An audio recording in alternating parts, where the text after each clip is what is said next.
if you let somebody figure out how to do what you want them to do, they'll organize their system and learn properly, right? If you give too many commands, it's like if I lose one of those commands or a strategy, I fall apart, and that's not helpful. It's too much to think about. So your cues do need to be simple, but again, cues should reinforce strategies. If you're giving someone a new cue that they don't know how to perform in a static standing position, your cues are too hard.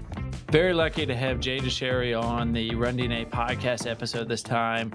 Had some really fun conversations. Definitely got a little nerdy, and it was a lot of fun there. Valuable, though, both for the runner as well as for the running specialist. Jay literally wrote the book on gait analysis, and I think that it is a really fun just to hear about his knowledge and how he became an expert. And then we even dive into a lot of case studies, and we share a case study and how I've kind of handled one of these professional runners, and then Jay provides some insight as well on what he would do. So wealth of knowledge. Love just having time to share with Jay here. He and I are the Two Bald Guys podcast. We've joked in the past. So a lot of fun pearls in this, and hope you enjoy this episode of the Run DNA podcast.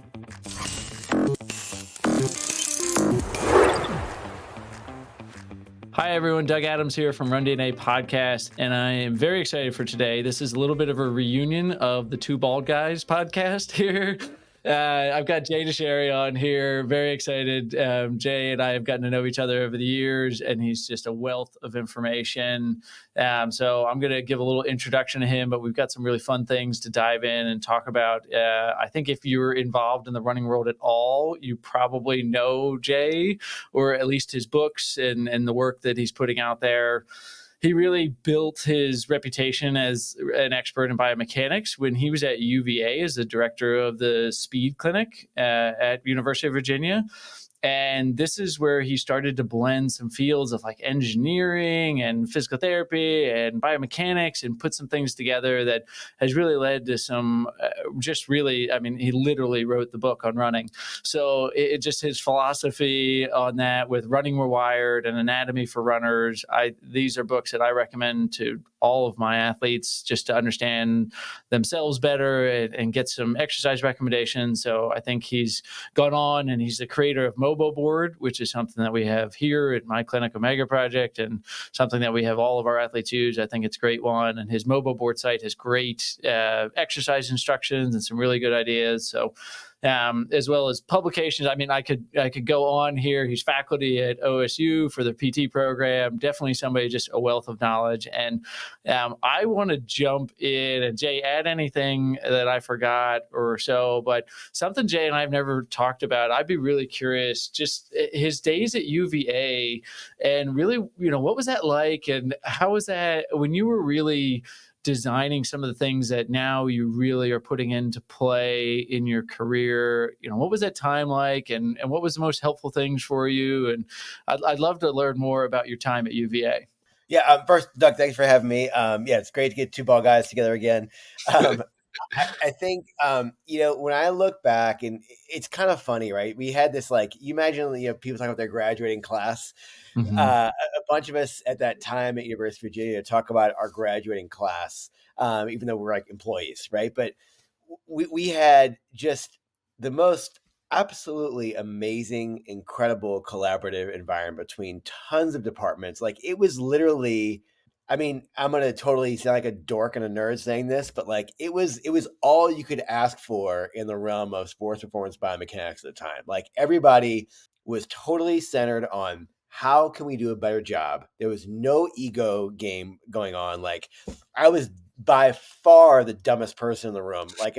It was hilarious, right? That's saying a lot. Yes. Yeah. No, but it's so I'll give people a little background, right? So I worked for the Department of Physical Medicine and Rehab under the School of Medicine at University of Virginia, and we had at the time I was actually working at it was UVA Health South. So basically, it's an orthopedic clinic run by Health South. So it wasn't really University of Virginia in name what it was, but I was there for 5 years, and we had a department chair come in to the UVA side. His name was Dr. Casey Kerrigan. came down from Harvard. She had a huge startup fund. She did a bunch of work on walking biomechanics and really was looking at the influence of high heeled shoes, specifically for women, as it Hmm, relates to over acceleration development of osteoarthritis of the knee. That's like her line of tractor research for forever. And she had a huge startup package when she came to UVA, and she bought all the toys, right? So great. um, she basically bought the second instrumented treadmill in the entire world, right? The first one was at a Natick research base in Massachusetts. They were number one, and we had number two, and that was it, right? So, we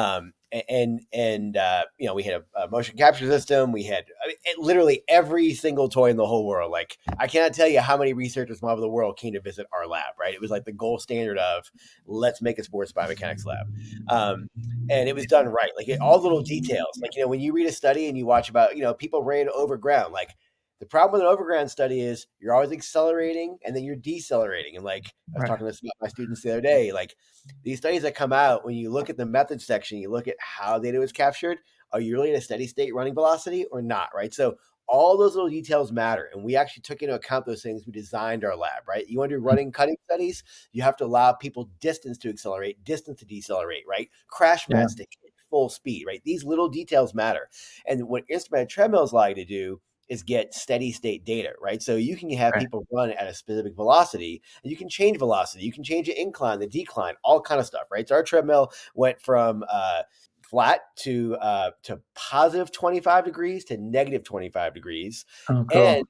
it was an interesting design. So it basically had one big belt that was 3 feet wide and about 5.5 feet long, and then we had in front of it we had two belts that ran in tandem, right?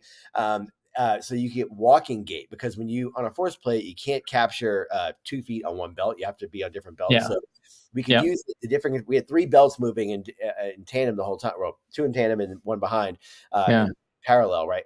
And so it allowed us to get different gait patterns, right? Walking and then running, you only need one belt, but it just allowed us to get any gait pattern. We could look at tons of stuff in walking and running gait.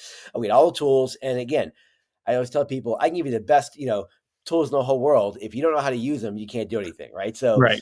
you don't buy this equipment at Target, right? You need to custom code everything. And so, we had just researchers from all over the place, like, at our disposal. And it was great because you say, okay, how can I look at this? And you say, okay, well, what do you want to look at? And how do we design software setup, hardware configuration to do this, right? And so Yeah. we had this brain trust of people, and then we had all these like brilliant minds that would sit together in rooms like every week and have these great lab meetings and talk about what can we do to advance, one department's goals or our department's goals, right? And so it was just amazing, right? So I kind of worked my way into that lab and ended up running that lab, and we had a bunch of projects funded for everybody from NIH to DARPA, and it was amazing, right? So Yeah. one day I walked into my department chair's office and said, "Hey, look, this is really cool. I love doing research. You love doing research, but like the equipment isn't booked all the time. And you know what'd be really cool if we started looking at stuff at like N of one." She's like, "What do you mean?" I was like, "Well, what if like anybody could actually come in and get an individual specific biomechanical analysis, but not just give somebody, a bunch of stuff and say, here's your report, right?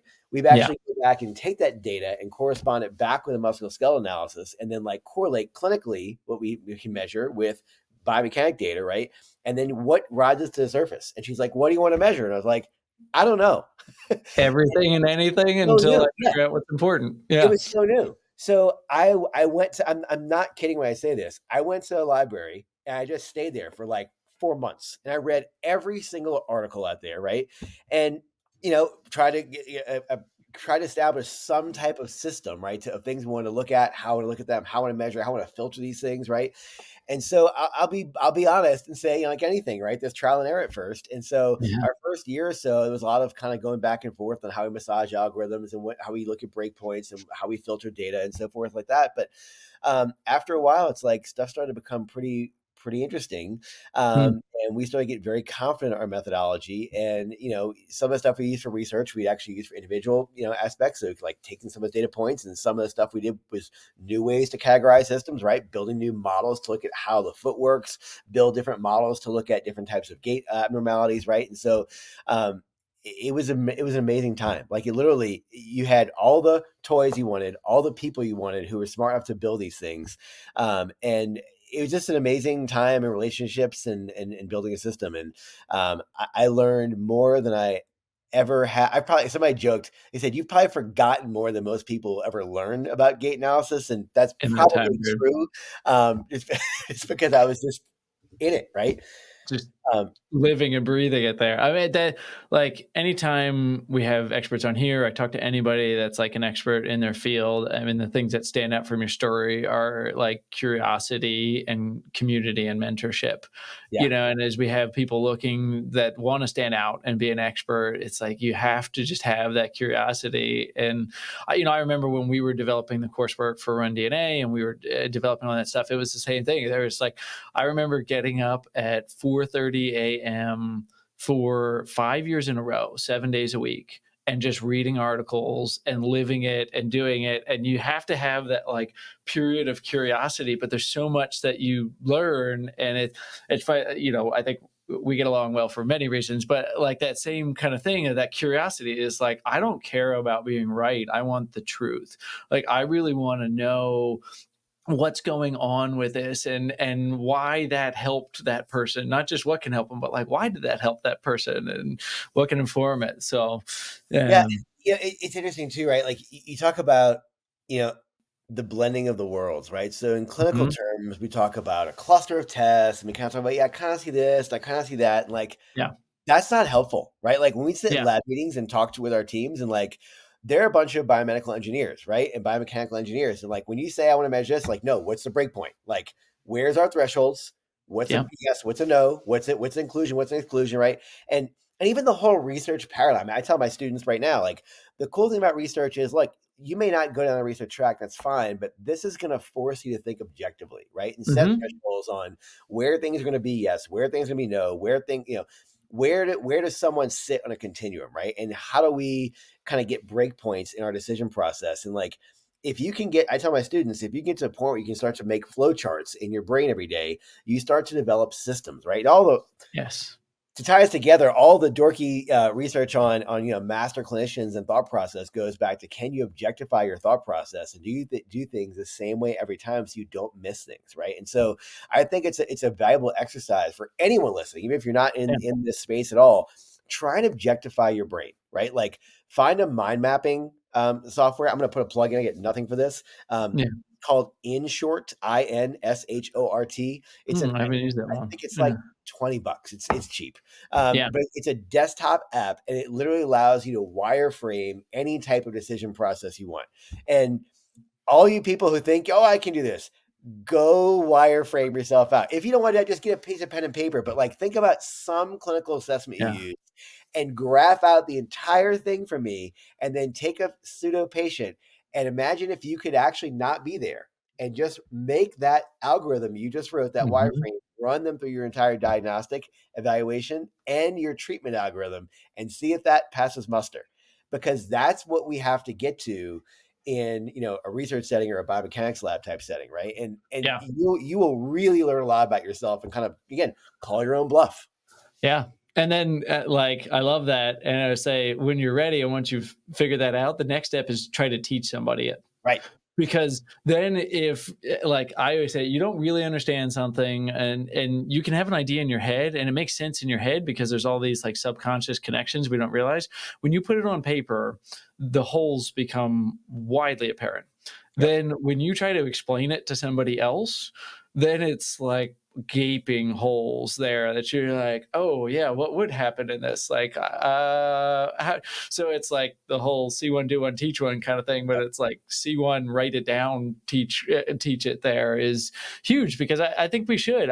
The objectivity that you're talking about across all professions is important, but in the medical field, I think that that's huge. I mean, I will sometimes say this, like, I think having a gait lab is like having a goniometer for like, I think, if you're going to look at somebody's gait, if you're going to look at walking, if you're treating ACL patients, if you're treating, OA patients, total hip, total knees, and you're not analyzing their gait, you're missing a huge piece of the puzzle.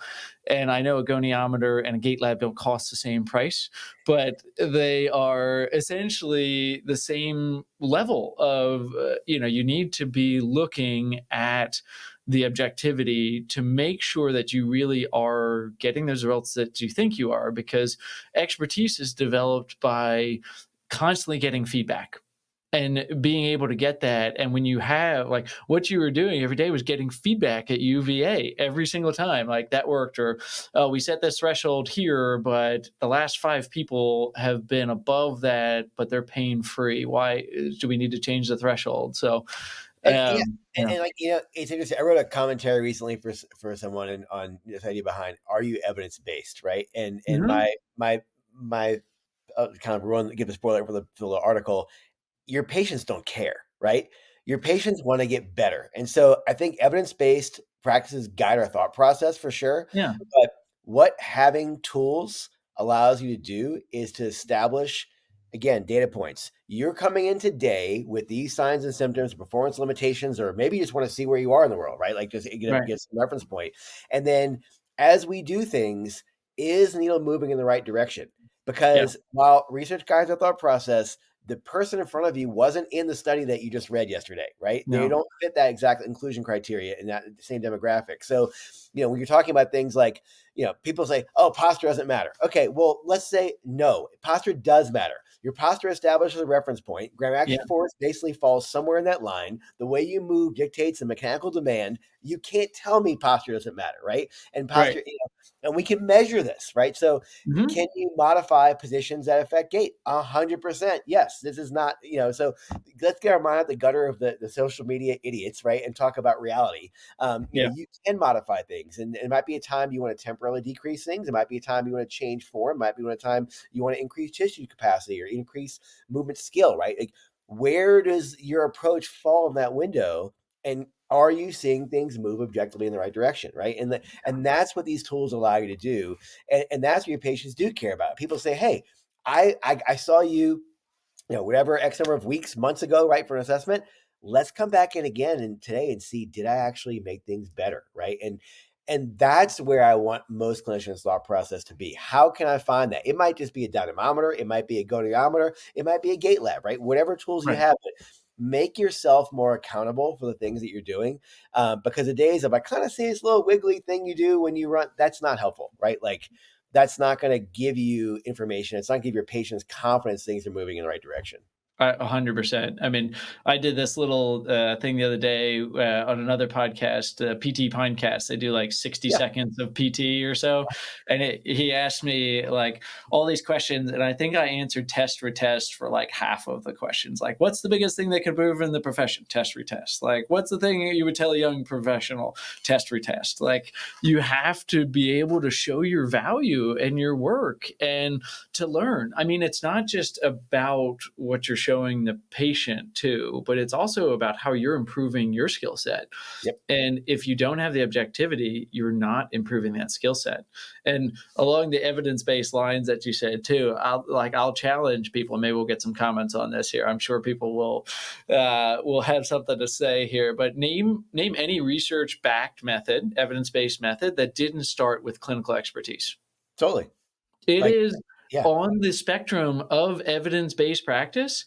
Clinical expertise is the base. It is the foundation. I remember in PT school, they had that like pyramid, right? Of like, RCTs and reviews are at the top, and then there's case studies. But like clinical expertise is at the very base and the foundation of any evidence-based approach. And if you want to be one of those clinical experts, you got to be willing to prove it. And you gotta be willing to show that that's what you're doing, which is huge. Yeah. Yeah. And that establishes the minutia, right? That of how we can approach research and like how Yeah. you can sort of fine tune things. And we hosted this uh well, different tangent, but yeah, it's the idea of how can we make things better, right? And so we come as clinicians, we come at this as, I want to help people, right? Yeah. Engineers don't come at things that way. They go back again. Is this a binary one or a zero, right? How can Yep. I establish this, right? I want everything to fit in a little tiny box.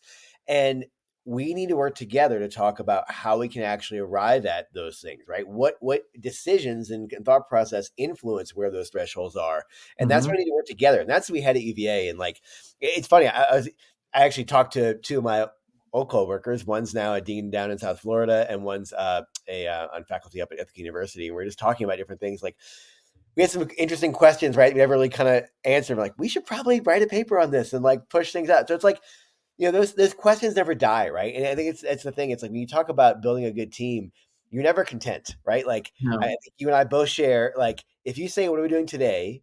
It's not what I did last year or 5 years No. ago. I'm constantly evolving. Part of it's my ADHD and the fact I get bored probably, but we're trying to find better ways to do what we do to get better results out of the people we work with. And that is what pushes us, right, to do a better job Yeah. every day. And I want my clients, my patients, my athletes to say, hey, like, I feel better, right? Like that's what I want. Yeah. And that was actually the next question I had about it, and I think a really important part of it too, how much has changed since the UVA days? Like, how much of what you discovered at UVA, like, I'm sure there's some things, and I'd love to hear if there's like, some really solid, 10 commandments of running type things that you learn there. But, how much has changed from those UVA days, and how much has that methodology grown and developed since then?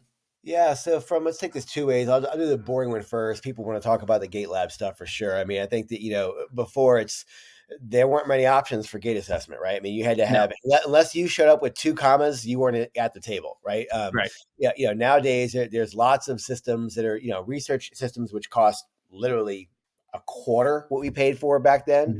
Mhm. And then there's consumer and clinical grade systems, right? Which are a break point somewhere, right? So Yeah. pick your system. So I think there's some, definitely, again, you need to find some aspect of tech to integrate Yeah. into your practice to do something. So that's one lesson. But from the other side, like, I would say, a lot's changed. This is such a young field. Like, if you look at It is. the quote good papers on gait, Mhm. they're from like the 80s, right? Like, that's when this stuff started. And the equipment was garbage back then, right? We Yeah. literally used to hand draw frames around, like, stick figure outlines, right? And digitize these things, right? So it's like there's a lot of error in that. Okay. Oh, yeah. And then we get better equipment, which allows us to measure things with a high degree of accuracy, right? And then we find out that, well, there's like 5 different ways you can do this. And so there's a lot of thought process that comes into, again, like, I, I always tell people, really read that method section with a fine tooth comb, right? What they do, but then how do they do what they do? And, I've been privy to a bunch of research studies. I've done them, right? So I'll give you an example. Okay.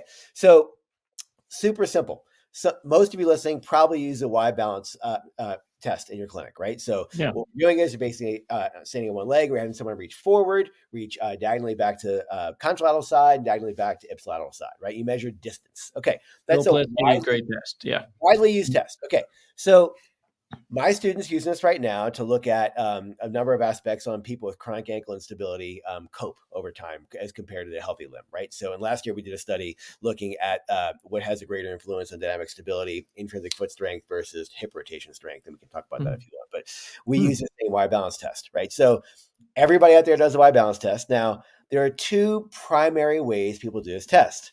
One is you basically take post-it notes, right? And when your patient reaches forward, you stick a post-it note on the ground, and when they reach backward, you stick a post-it note there, and you reach a post-it note on the ipsilateral side, right? So you kind of, and you measure that out on your little piece of tape you have on the floor. It costs nothing, right? You can do it in Right.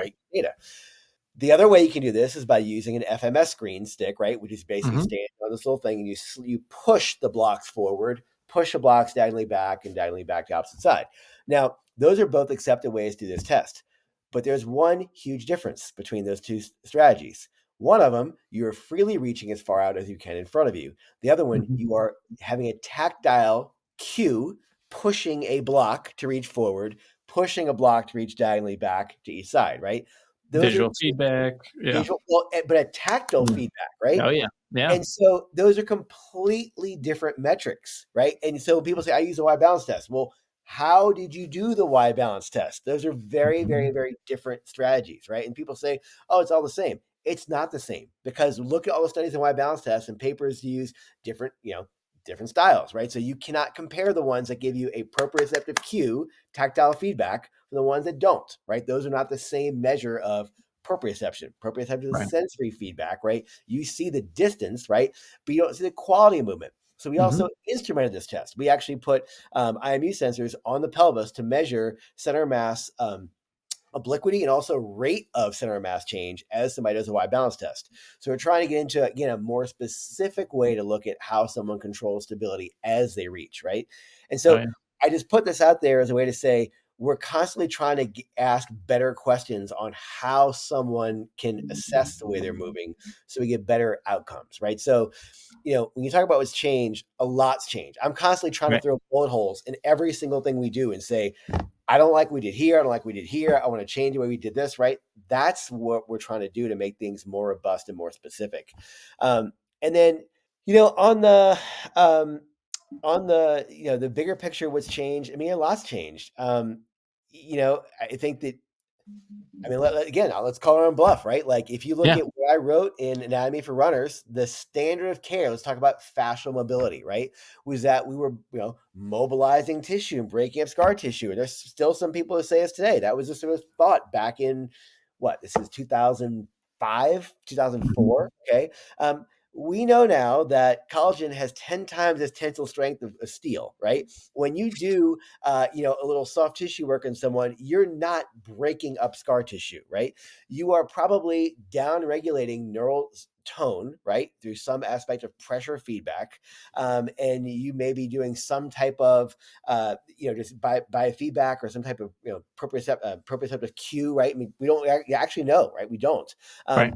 But you're not breaking up scar tissue. Now we're going to say, don't foam roll and don't use a massage gun, all these other things people love to do. No, not at all. But the rationale doesn't pass muster, right? We know that doesn't work. So a lot's changed as far as how we approach tissue. A ton has changed how we look at bone health Oh, problems, yeah.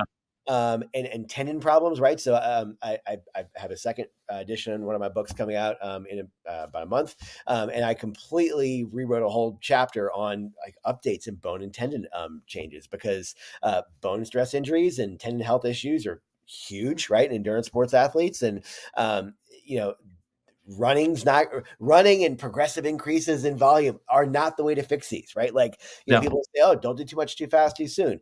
Yeah, that's true. But for every person who doesn't do too much too fast too soon, I've seen an athlete who does a great progressive graded exposure training plan and they break down too, right? So Right. these things do matter. And, I think that now we're in a time where, we are trying to learn. We're trying to do a better job. We're trying to evolve.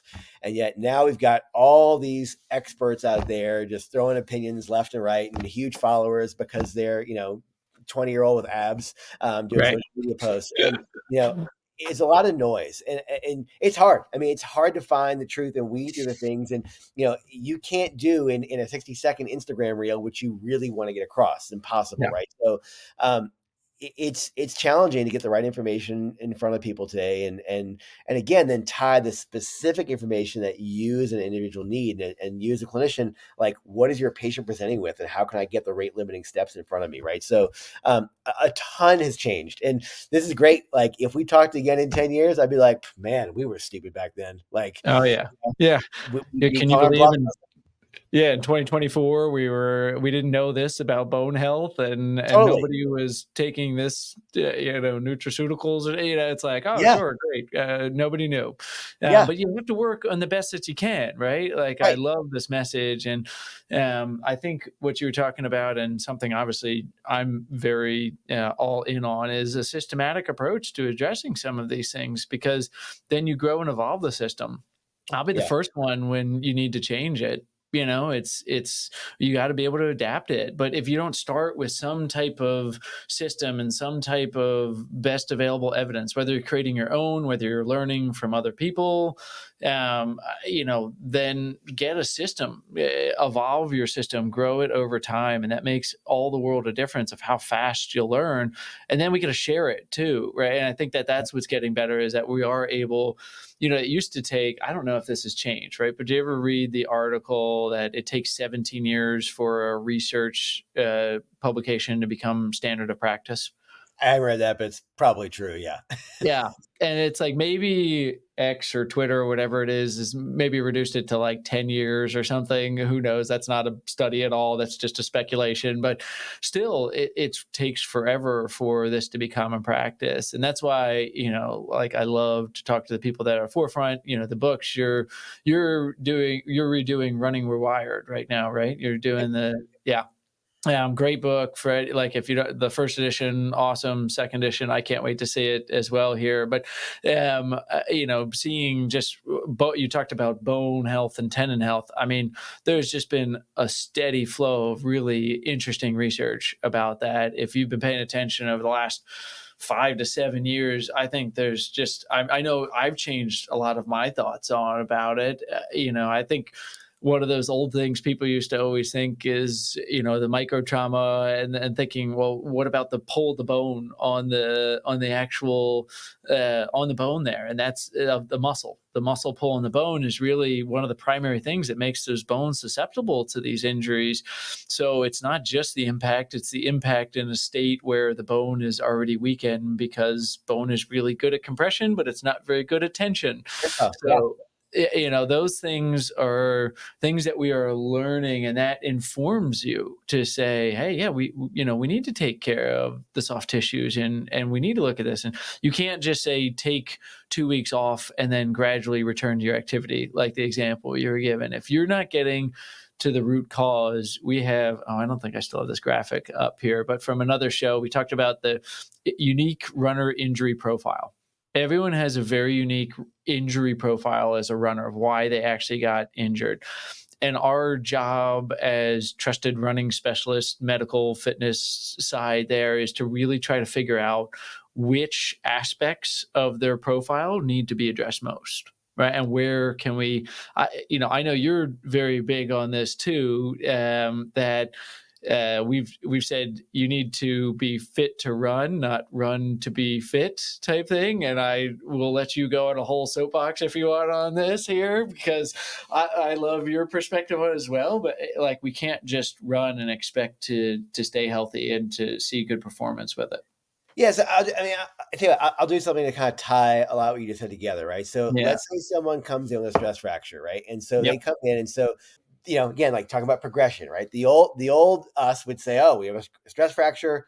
You must have a compression problem, and you need to stop. We need to look at impact, right?" Well, I'm Mm-hmm. not saying impact's not important because it is, but stress fractures are broken down into two categories. We have compression-related stress fractures, and we have tensile-related stress fractures. Which one do you have, right? Mm-hmm. So that's the first question that has to happen, right? And then depending upon what that answer is, there's lots of ways to. I mean, some of this you can look at generalized research on. For example, anterior tibial cortex issues are typically compression related, whereas posterior medial tibial stress fractures are more tensile related in progression, right? That's like just a biomechanics and how we look at walking and running gait. But some of them get a little more problematic, right? Sacral stress fractures aren't always the same for everybody. Fifth met head stress fractures can be impact or can be torsional or twisting type stresses, right? So you can have a stress fracture in fifth met from two different biomechanical causes. We don't treat those people the same, right? Because they're completely different, right? One's a horse, one's a hippopotamus, right? They're not the same. Right. Weird animals, but anyway, you get my point. Both an H. I like Yeah. that. Horse and hippopotamus. They're very different. Yeah. Yeah. So, so then you might say, okay, wait a second. Well, now I'm going to do a gait cue because I read that, gait cue is going to change the world. Right. And so you may tell that athlete, hey, look, you're overstriding. I want you to push out the back a little bit more, which is a great cue, right? To improve, propulsion phase of gait, right? It's a great cue. It's a valid cue. But what your patient heard was open up your stride, Yeah. and they don't know how to differentiate hip mobility from lumbar spine mobility. So Yeah. you told them, open up your stride. Again, great cue. They don't have the skilled motor control to do that properly. So what they did was they increased their stride length by hyperextending the lumbar spine every single stride, right? So, Mhm. and then people say, well, running cues are stupid. Let's break that down. No, running cues aren't stupid. They're great to reinforce strategies and skills you build in your clinic and help them transfer things into gait. There's a time and a place for them, and there's a time and a place not to use them, right? So Yeah. you have to think about, where is my athlete coming in? What's their movement, quality like, right? Do I have a tissue capacity problem? Do I just have to get this tissue stronger? Is this clearly just simply increasing rate of force development of the quad or of the posterior tib or whatever, right? That's what I call dumb ox training, right? Like Right. figure out a way to load the system and go for it, right? Or do I have a really poor motor control issue going on, right? So if I've got a situation where I've got somebody who's quote weak or has rate of force development problems, I can train strength and power. And that's the time you can kind of jump in. Those athletes typically have good body awareness, right? You can say, hey, look, let's kind of rob Peter to pay Paul right now. Let's actually modify some things to allow you to maintain some aspect of volume, but still minimize load to the involved area, right? As we work on increasing tissue capacity. That's one scenario, which works out beautifully. There's another scenario which says, hey, look, the way you're moving is really, you're driving drunk. Okay. Yeah. And right now, increasing, progressive increases in load intensity volume are not smart, right? In fact, we need to find the least minimum volume I can put you at to maintain your fitness. And maybe I'm doing other modes of training right now to maintain your fitness Mhm. while we're also attacking this movement quality problem, right? And then we're building a muscle memory repertoire, right? We're building those motor engrams, learning how to move better, right? And then we can actually what? Load tissue capacity in that new pattern. And then we can actually train rate of force development. And then we can get back to sports-specific training with the proper cues, right? A longer journey, still great success, but a complete different way to approach that, right? So that's why I'm saying if you have metrics to go back and say, where does this patient fall in a continuum? These answers are ridiculously easy. I joked Yeah. at the time, like in a gait lab, your job is so simple. You've Yeah. got objective data in front of you to go, here's where you are, here's where I'd like you to be, right? Like Yeah. it's right in front of you. It tells you what to do. And if you don't have those metrics, it's a lot to figure out where does somebody going to be, right? So you have to find ways to look at what do I want to look at? Where should I have this person be? And so it's a lot's changed Yeah. and lots of thinking processes changed to find out what does this patient individually need? What's my N of one, right? Right. Because that's all that matters. It is, right? That person in front of you, they need results for them, and you've got to pull from your background, your experience, the literature to really provide them a personalized program Yep. and do that as quickly. And I can't stress enough, like if there's young clinicians that are listening to this and are like, wow, okay, these ball guys, obviously have a lot of experience here. How do us, haired people that are still young coming out of school develop it? It's like, don't be Jealous. afraid. Yeah, yeah, yeah. Don't be afraid. Like, learn from other people, get involved, like, get Jay's book, take courses, do these things like that. Like, learn from other people. It's not steal from them, but like give them some credit where credit's due type thing. But just that's our whole thing. We're really focused on building community this year too. Is just let's get everyone together and let's have. That's why we're doing this podcast. Let's have these conversations and see what that spurs and inspires people on, because you're going to take a different look from it. Just like you had that group at UVA that was engineers and they're more focused on the process. They're going to take a different look from it. I forget the name of the book, but it was basically generalist versus specialist, and it compared like Federer to Tiger Woods, Yep. and how the two were very respective. And the response from the book was like, in certain situations you need very specific knowledge. In other situations you need very general knowledge. Know when to combine the two and see how you can put that together and just keep growing and keep learning. I think that we have such a great profession. And I think that working with runners is so exciting because there is never a time where I feel like I know everything that there is to know about runners. Every time I learn something, it spurs five more questions. And that's what's really fun about running, is that there's so much involved with it, and walking gait as well. It's like there's so much involved, and it's so fun that you can have a lifetime of learning and still know that you're not going to have the answers at the end of the day. Yeah, and this is interesting. I'm gonna tie in one little quote. So, uh, Frank Shorter way back when, right? Came and gave a keynote at a conference that I put on at UVA, and it was awesome to hear him talk about his personal journey. Right, I mean, one of the better runners of all time, right? Yeah. And he's like, it's funny. He goes, you ask me what I'm pretty pumped about these days because yeah, I still run, but he goes, I'm old, right? Like I'm 60 and I'm not getting faster. And he goes, you know what? The gym's really awesome because Yeah. I'm somebody who never really did this before. It's like I can still see progress, right? And so one of the big things, like I will just as a little pearl to give everybody today, like runners are volume and pace obsessed, right? Yes. And that's not helpful, right? No. Right? I always go back to this quote, Joe V. Hill, one of the winningest, and Jack Daniels, right? The two winningest coaches in U.S. history, right?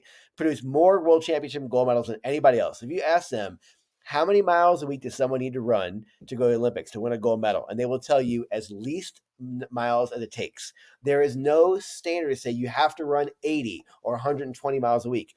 No. Runners think this exists. It does not. Okay. No.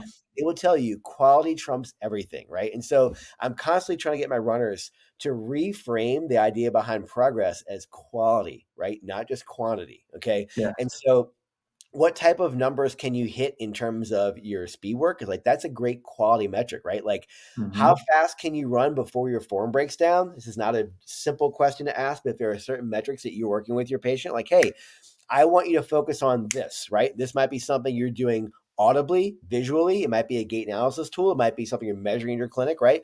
And how fast can we get things to go before form breaks down? And can your patient notice the point where their form starts to shift? And can they rework themselves into that preferred movement path for them, right? So Yeah.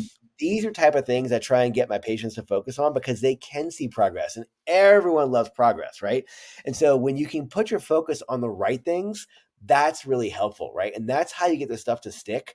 I mean, I tell my patients, I never want to see you again. I do not want to work with you again. I want you to be pain-free forever, right? So that means that when I say goodbye, it's not just okay, I'll go back to what I was doing before. It's no, what are the things that have been important for me individually to work on?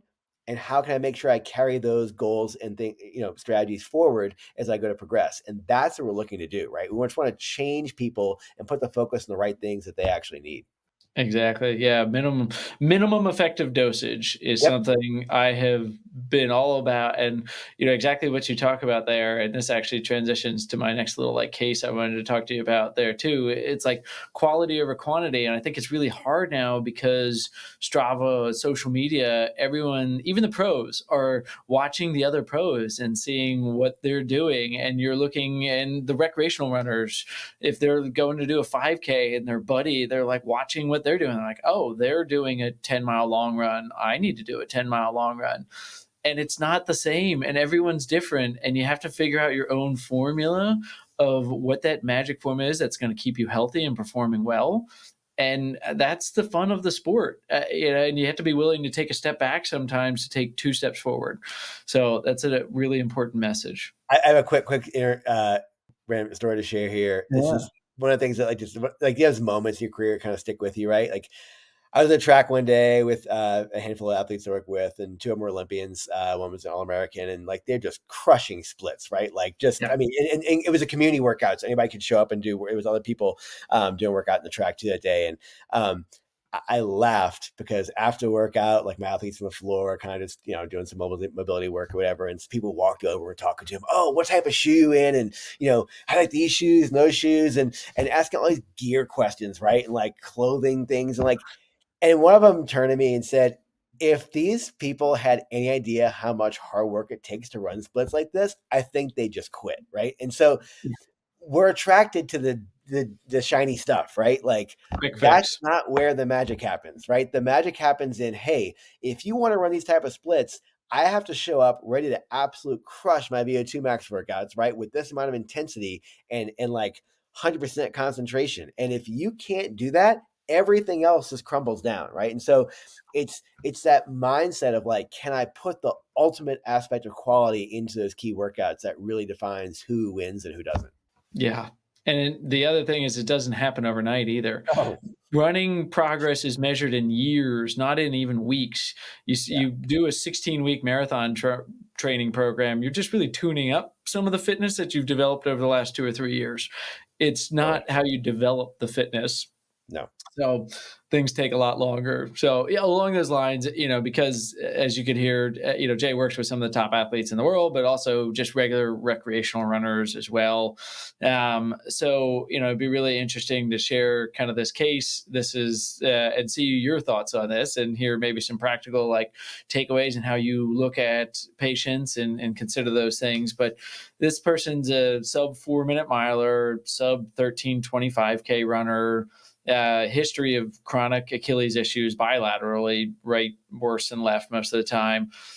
Most right now, most of the Achilles pain is resolved, but they get persistent soleus tightness, especially after anything on the track, or it's pretty much guaranteed after a race where they're spiked up and they're running really hard. They're going to get this quote unquote soleus tightness, which can irritate the Achilles if it goes on more than 2 or 3 days with it.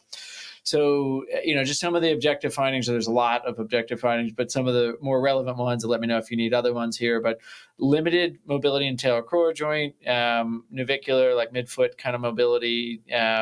It's improving, but not exactly a gymnast in some of the flexibility there or mobility. But then balance is actually pretty good, despite a lot of gripping with the toes.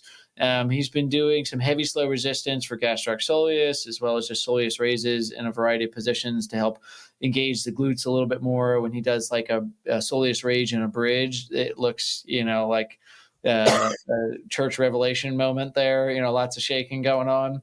And the one last kind of thing is he reports that if he does any stability work, his soleus really fatigues out quickly and he feels flat for a few days here. So, what other information or what are you saying? Doug, you need to tell me this other information. Like, what are you dying to look at? What are your thoughts on what you would do for a program with this, or where you would start with an athlete like this if they kind of came in? I know there's a lot of like, it depends, or I need more information. So Sure. feel free to start with that, and then we can talk a little bit about just some of your thoughts. Yeah. So a few things. So you mentioned ankle dorsiflexion is lacking. What are we talking about? What's his peak range? So 5 degrees on the right, 10 degrees on the left with Wow. me So, straight. okay. Yeah. So, but by like the end of the treatment, he'll be 12, 13 degrees with just some talar joint mobilizations and a little bit of soft tissue. He restores it pretty quickly. Okay. And But yeah, that block is anterior. It's and arthrokinetic, yeah, not yeah. okay. So arthrokinematic. Yeah. Okay. So that's one thing. And then upstream, what does torso and pelvis rotation look like? Yeah. So really, when we first started working together, there was a lot of genu valgus like collapsing in with mechanics there. Pretty consistent, like reports of like PSIS, related pain there. He gets a lot of that, and definitely some limitations. A lot of cueing. Like anytime we're doing any foot stuff, there's always the cueing of like, don't let the knees collapse in excessively there. There's some, but don't excessively collapse in. He'll pretty significantly go in.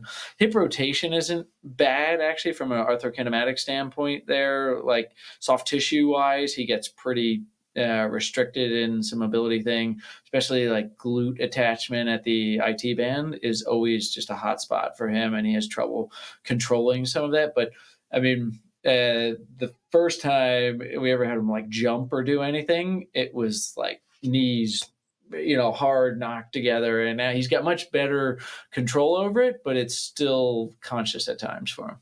Okay. And so let's go. The foot's not a brick, right? It's No, multi-segment system. So have you what's midfoot look like? midfoot. So he can do like arch doming type exercise. Like he's got fair control over that. Like midfoot mobility can be a bit of an issue for him, and even getting him a little bit like toe yoga exercises, banded toe yoga kind of exercises. He really struggles to keep that first ray kind of in contact Yeah. there. Yeah. All right. And then as I was suspecting. Okay. And then what does so in is there any significant forefoot or rear foot varus going on? Or valgus? Um, Not significant. Not that's like no, not very like rigid. Pretty overall, pretty good there. Okay. And All right, calcaneal inversion eversion. He is good with mobility. I do mobilize it on him a bit there, where like eversion is actually a little limited at times. There, Yeah. we'll take him, and he can have a little limited calcaneal eversion, and we do a lot of like standing mobilizations and just mobilizations to help out with that. Okay. Definitely. Okay. So there's more I would like to dig into too, but Oh yeah. it's a stab at this for sure. This person definitely fits a pattern I see often.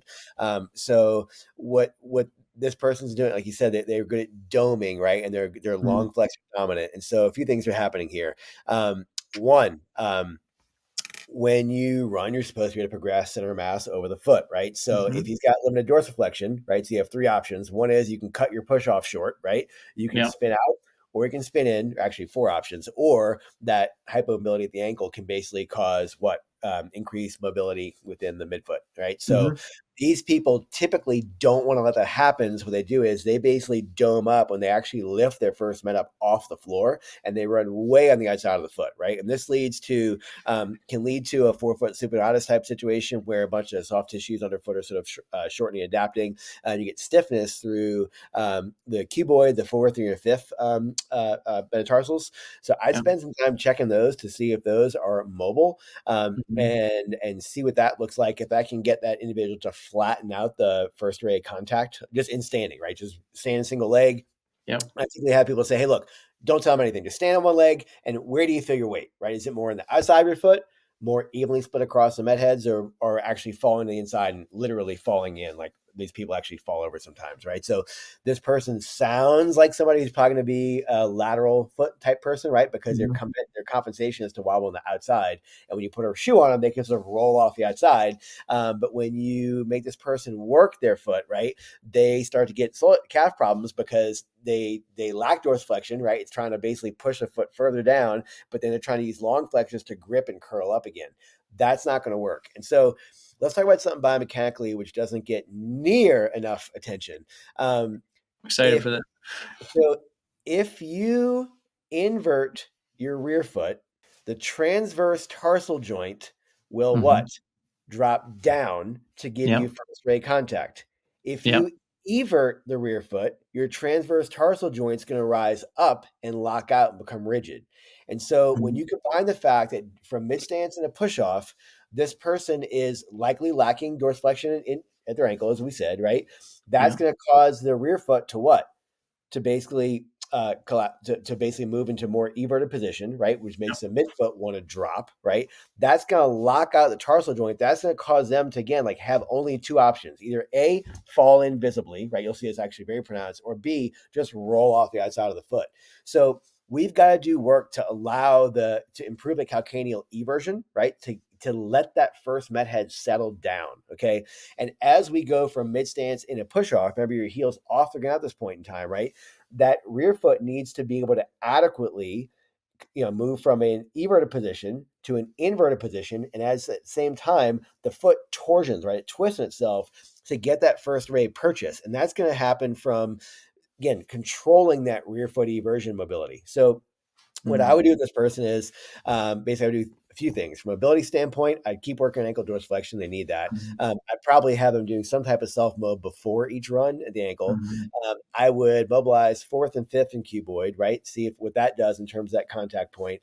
I do some soft tissue release under the lateral band of the plantar fascia to see if that can cause some issues. Again, you're not breaking up scar tissue, but you'll be amazed what some soft tissue mobility work can do to kind of again chill the nervous system out and help that first rate drop properly.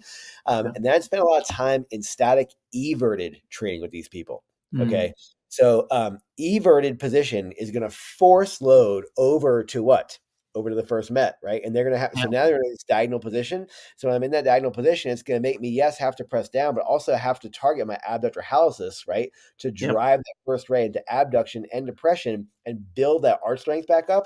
And you can't be long flex or dominant there, right? That's not going to work.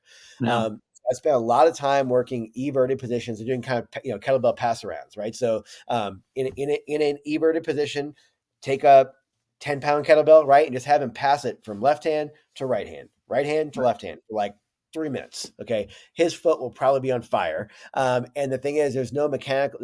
not no, there's very minimal mechanical demand on the soleus in that position. So we can train a lot of intrinsic foot, sparing a lot of Yeah. propulsion mechanics, right?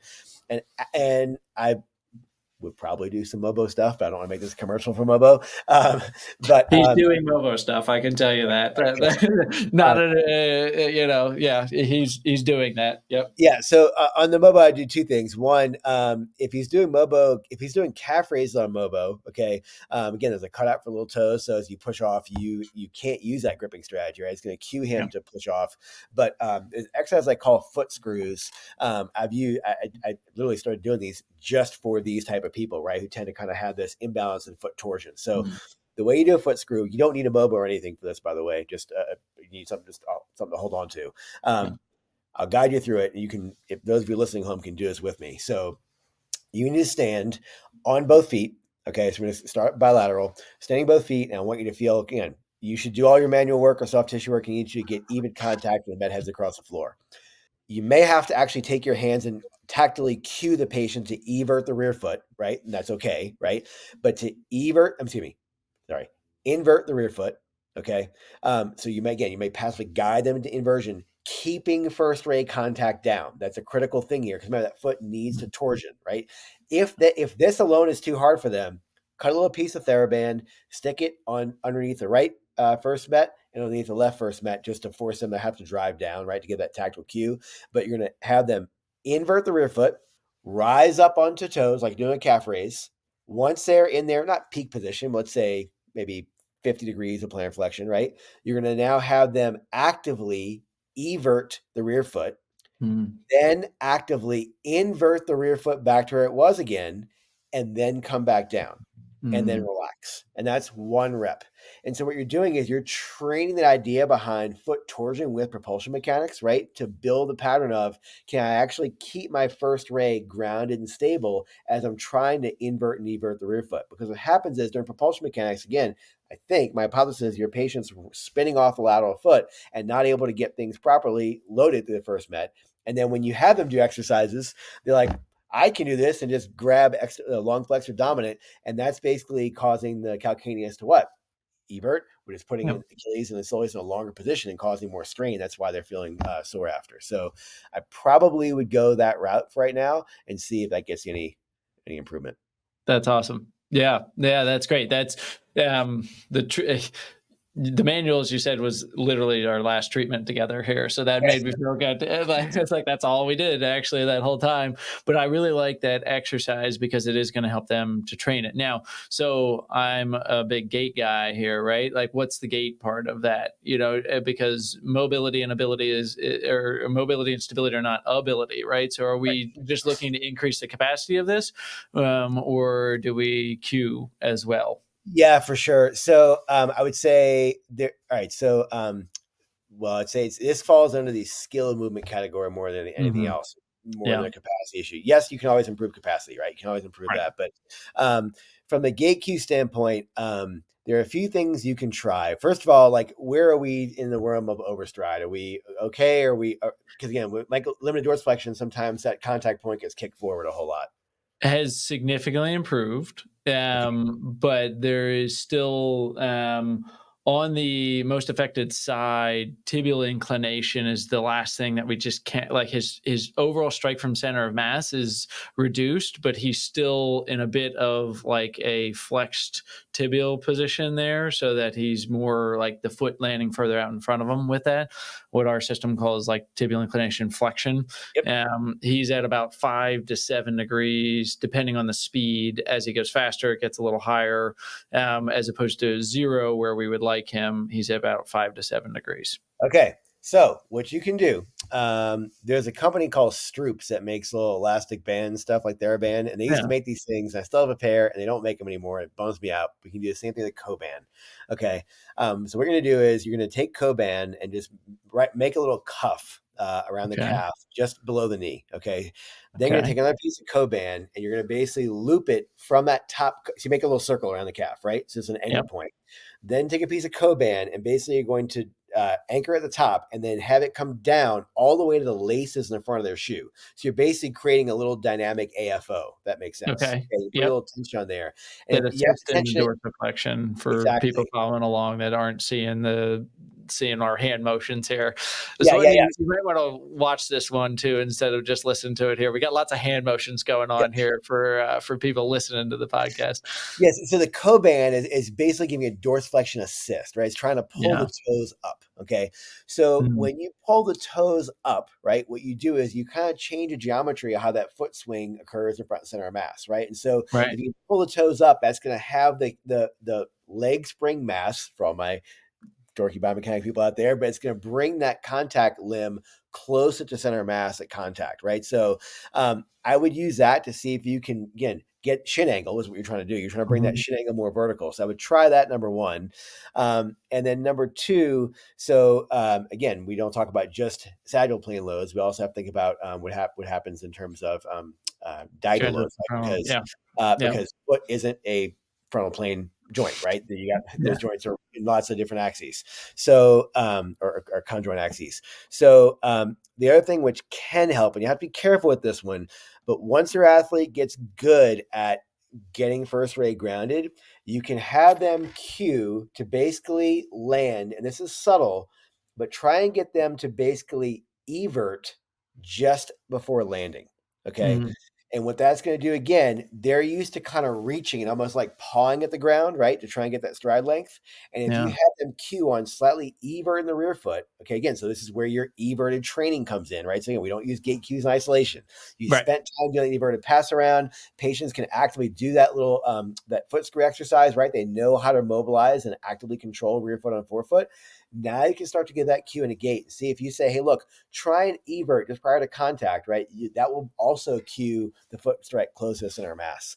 And it's going to give a more solid contact because you can actually sort of use the spring in the arch landing versus just the To knee. get a little bit So more. those are With the two theory that strategies. they're probably landing excessively inverted. So, or like with this, right? Like you're thinking that they're landing excessively inverted in this position. So you might not actually see them land everted, but they're just reducing some of Reducing. the Totally. inversion as opposed to being in an everted position at initial contact, but Totally. just to engage and use some of that, like getting the foot in contact with the ground a little bit.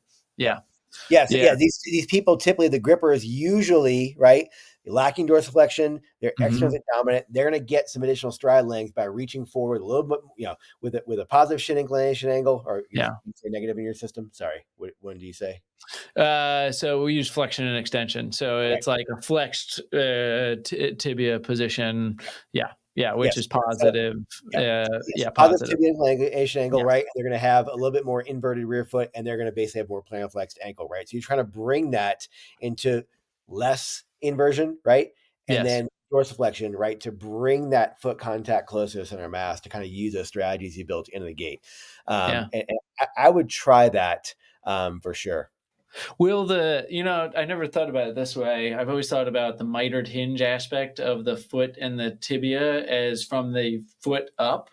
But if you change the shin position, could you actually get the reverse where if you're in a more for people, if you're not like, I know tibial inclination is sometimes confusing for people if you haven't really looked at a lot of biomechanical data. It's like it's not quite the same, but it's like a fancy way to look at like knee flexion at initial contact, basically there too. Like there's more nuance to it there, but basically a more flexed knee is going to lead to a more vertical shin position most of the time there, just for simplicity's sake. We'll generalize it. So I wonder if being in more of that neutral shin angle will just have the effect on the eversion aspect of that, just because you're getting the shin in that better position and it's a mitered hinge joint, basically. Yeah. Yeah. Yeah. Another Everything reason affects. tying it back to why you have to be able to measure, right? Because if you're not measuring it, if you're just looking at the shin, and if you don't have any ability, to measure rear foot inversion, eversion, you don't know if it did. And then if you start cueing them all of a sudden to evert, then you might be excessively doing it there. That's why you have to be able to measure. And I always say the unintended consequences when you Yep. do gait, like that's one of the coolest things is you'll fix one thing, and when you find the right cue, like everything cleans up. Yep. You find, and I've never used the tape actually aspect of it. I do a crazy cue where I actually tape a paper towel roll to their shin, and I tell them to land with the paper towel roll pointed forward in the direction that they're running. Cool. Yeah. And it's just like a different external cue, but I use taping for collapsing mechanics to give them that proprioceptive feel of what we're looking for. But I've never done it for that, so I'm gonna have a new cue next time doing it there. I like it. Yeah. Stroops, if you're watching, please make these straps. You used to make them before. Yes, yeah.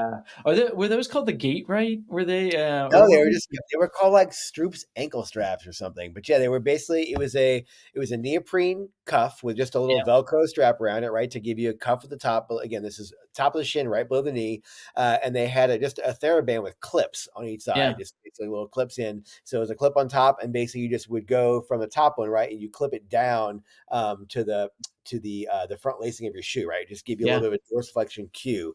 It's a mhm, great little strategy for again your overstrider, kind of again plantar flexed inverted people, right? To bring them back yeah, from a little bit of dorsiflexion and change that shin angle. It's a great little strategy, and it's not pulling up a ton, right? But no, and most of the cue occurs during a swing phase, right? But yeah, again, going back towards, people say, oh, internal cues are horrible and external cues have to do everything.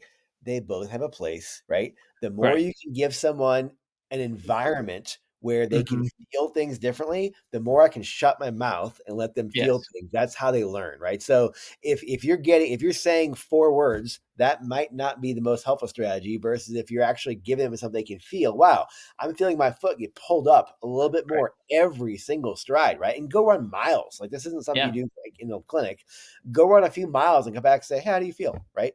And then, how much do you have to use that strategy before things start to become a little bit more ingrained? yeah. Yeah, the secret that's not so secret to gait analysis is like the cues actually don't matter. It's them feeling the difference in the Right. form that matters. Yep. All you're trying to do is to get them to feel the difference, and their brain will say, "Ooh, me like," and then it'll adopt it, and they can replicate the feel much better than the cue. Where you're eventually going to take the tape off, but they're going to remember what it felt like to run with the tape on Yeah. or the Coban here. And it's like that is the whole point is just to let them experience the feel of it because that's way easier to replicate. And they look at you like you're crazy. Like, you want me to tape this to my shin and you want me to knee a soccer ball or to run into the wind? Like, what are you talking about? And then, oh, this feels different. Yes, replicate the feel. That's the whole goal of any gait modifications.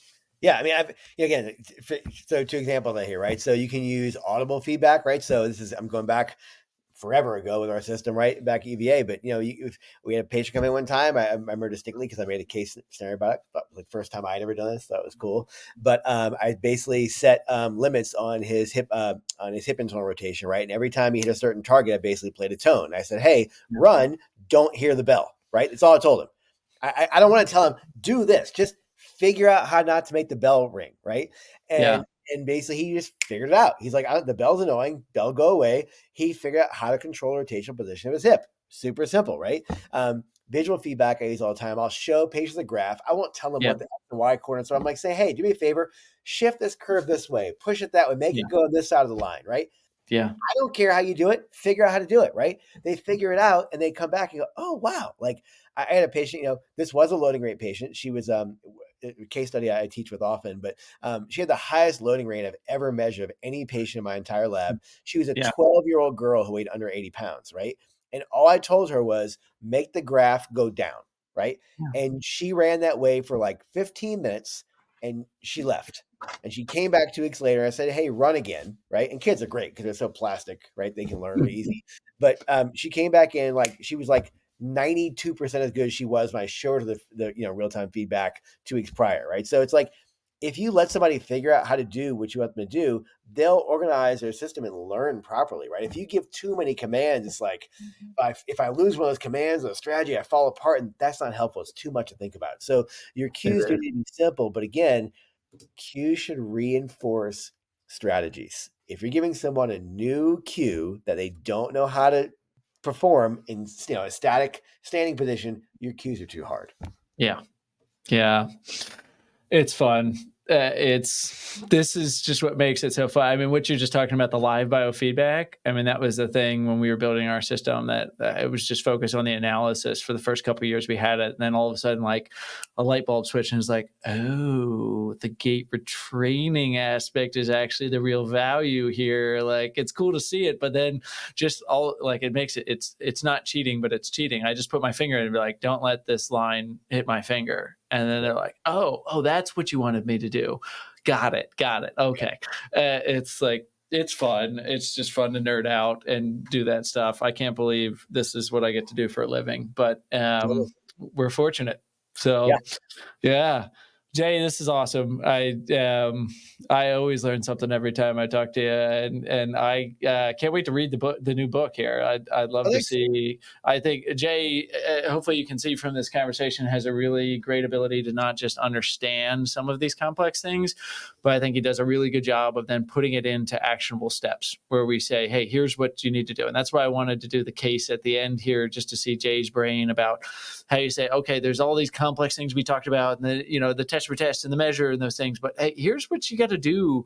That person standing in front of you, and I think as a clinician researcher, you understand that sometimes the researchers and when you don't have somebody standing and saying, well, what do I do next type thing, you don't always develop that ability to say, oh yeah, all right, now here's what I need to do. So highly recommend checking out all of Jay's resources and products. And we have when's the launch of the new book here? When's that coming out? Yeah, it'll be April 16th. And those of you who are curious, who do have, thank you for everybody who got the first version of the book. But there's sort of three things that are different in the new book. One is the actionable part.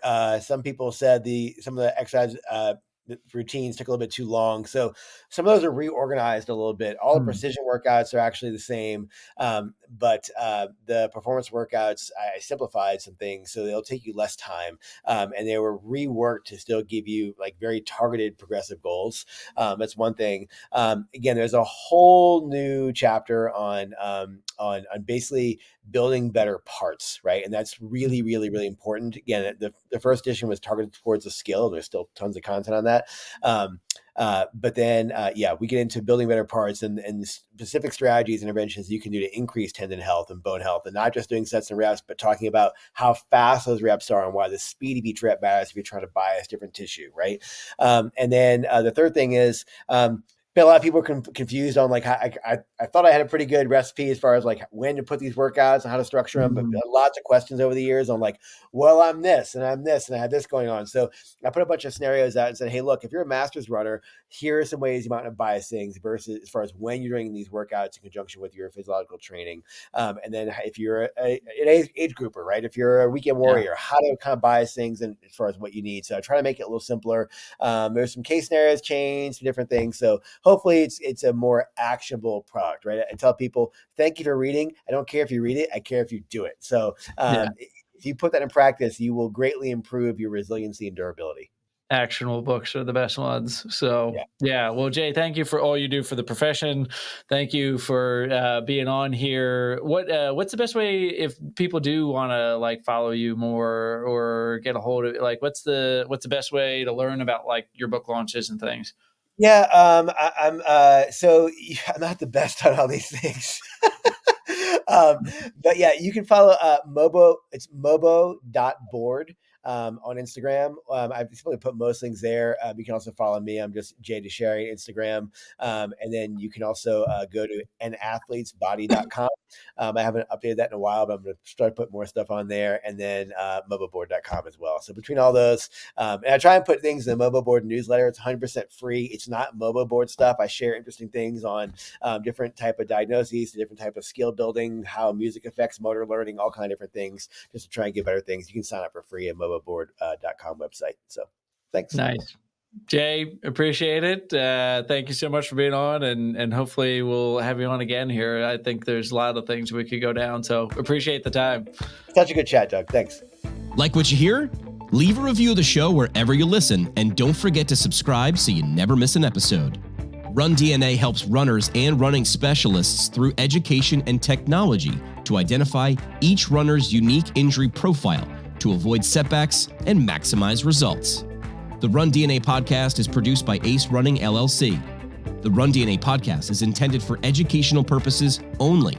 No clinical decision-making should be based solely on one source. While care is taken to ensure accuracy, factual errors can occur. Always seek the guidance of qualified medical professionals before making healthcare decisions. Find us online at rundna.com.